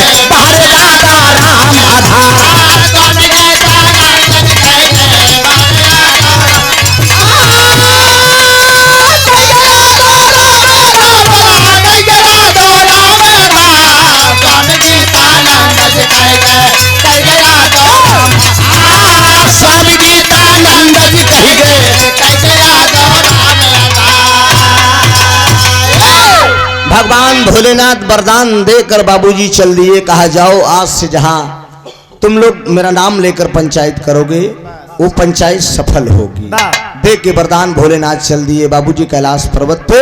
गाने का शीर्षक निकला जहां पंच हुई परमेश्वर, और उसके बाद एक शीर्षक बना कि एक मेहरारू दुई मन से धू। लालचंद पांडे का मेहरारू मिल गई, चौधरायन मिल गई। माता पार्वती भगवान भोलेनाथ के साथ कैलाश पर्वत पे गए। भोलेनाथ बता दिए कि देवी यही मृतलोक है। लाख जतन हम करें लेकिन मनुष्य से पकड़ उठे, इसलिए इस धरती पे देवी देवताओं से भी ज्यादा बुद्धिमान मनुष्य है बाबूजी। संझा करा शिकारे पावा, पूत भतार के आगे आवा। आप हजार सतयुग त्रेता द्वापर में हजार हजार लाख लाख वर्ष लोग तपस्या करते थे, तब कहीं जाकर आशीर्वाद प्राप्त होता था। लेकिन यह कलयुग में 6 महीना अगर कायदे से आप सेवा कैदा तो महाराज डील पर प्रकट हो जाए। ये हमारा दावा बा बाबूजी। जैसा आप कर्म करेंगे आपको फल मिले या ना मिले, लेकिन आपको बीवी बच्चों को जरूर मिलेगा। हाय हाय हाय हाय अरे कहरतिया कई, हाय हाय हाय हाय गए, हाय हाय अरे रतिया कई अजोरिया निकला गई हो, रतिया कई अजोरिया निकला गई हो, रतिया कई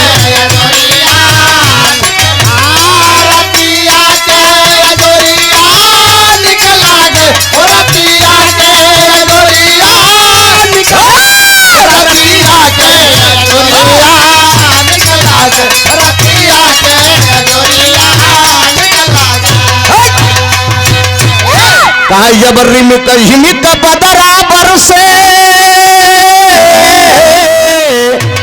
जबरी में कहीं का बदरा बरसई तो सावन में कजरिया निकला गे। जब बिछ पात बहराई लगे तो फगुआ बेलवरिया निकला गे। हमारे इलाहाबाद के सम्राट बाबू लहरी साहब इसको गाते हैं। आजकल कुछ अस्वस्थ है, तबीयत गड़बड़ है, केवल 5 किलोमीटर का फासला है हमारा उनका घर का, लेकिन अभी बीच में हम मुलाकात करने गए थे।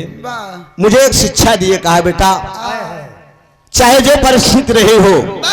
हम और जुगनू हैदर भाई इलाहाबाद प्रयागराज की गरिमा कभी जाने नहीं दिए। तुम बच्चों पर यही आशा है, जैसे हम दोनों भाई ने इलाहाबाद प्रयागराज की गरिमा को बचाया, उसी ढंग से आने वाले पीढ़ी में त्रिभुवन आप लोग मेहनत करना, प्रयागराज की गरिमा जाए ना। हमने कहा गुरुजी कोशिश जारी रहेगी। हमने एक लाइन अपनी तरफ से गाया कि हाय हाय हाय अरे चोरवन के, अरे चोरवन के, अरे चोरवन के अंधेरिया निकला गई हो, चोरवन के अंधेरिया निकला गई हो, चोरवन के अंधेरिया निकला गई।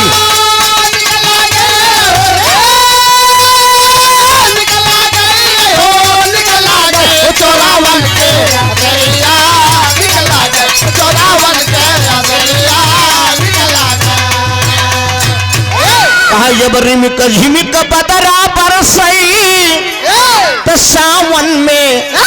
कजरिया निकला गे। अरे डोलिया संग 4 कहार लगे, अरे डोलिया संग 4 कहार लगे तो घूंघट में गुजरिया निकला गई हो, घूंघट में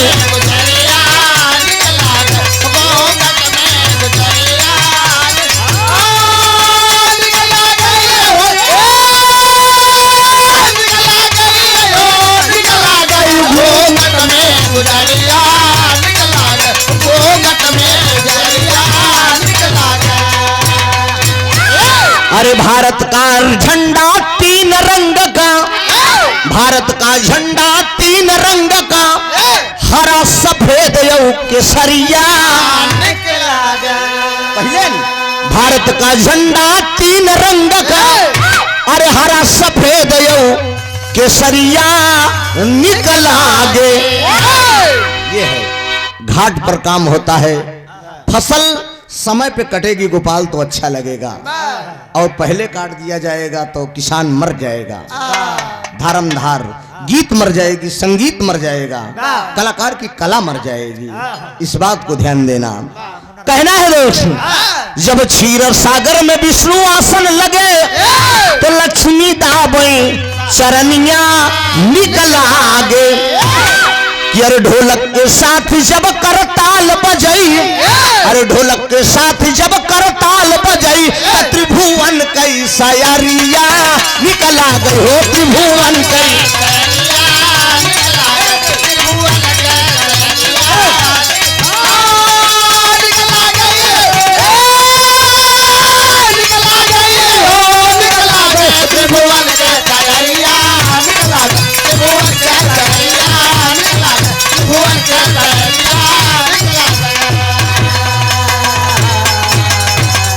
स्वामी गीतानंद अनंत भय भुल्लुर तज दिए तो तारी, रामधार हृदर पीछ चंचल गईले स्वर्ग। अरे राम बलम से हंस के बतिया कहें,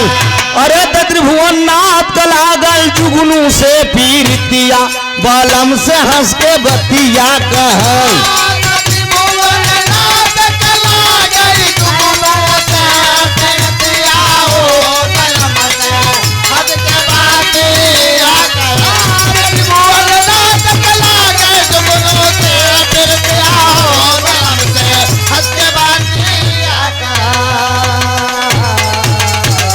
सपने सुहाने लड़कपन के,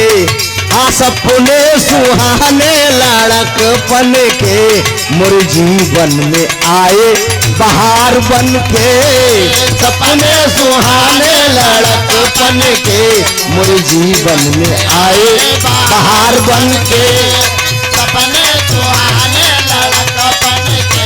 मोर जीवन में आए बहार बन के।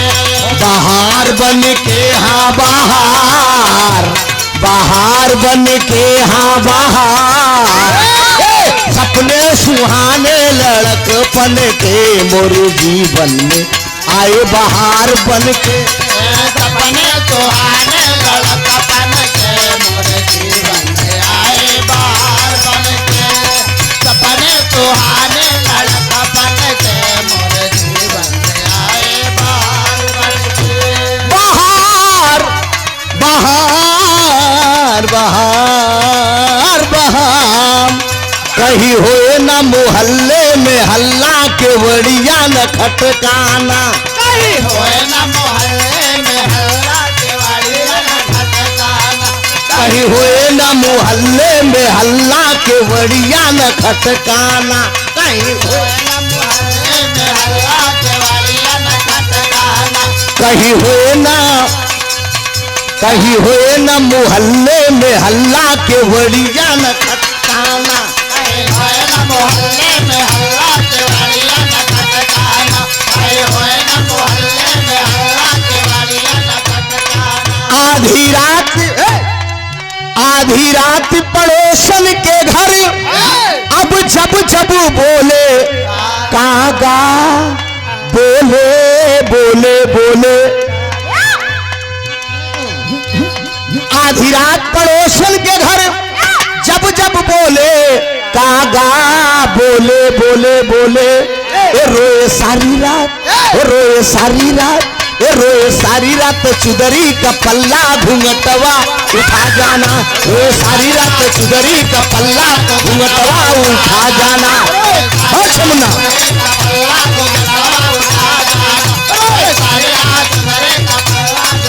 अरे उठा जाना, उठा जा।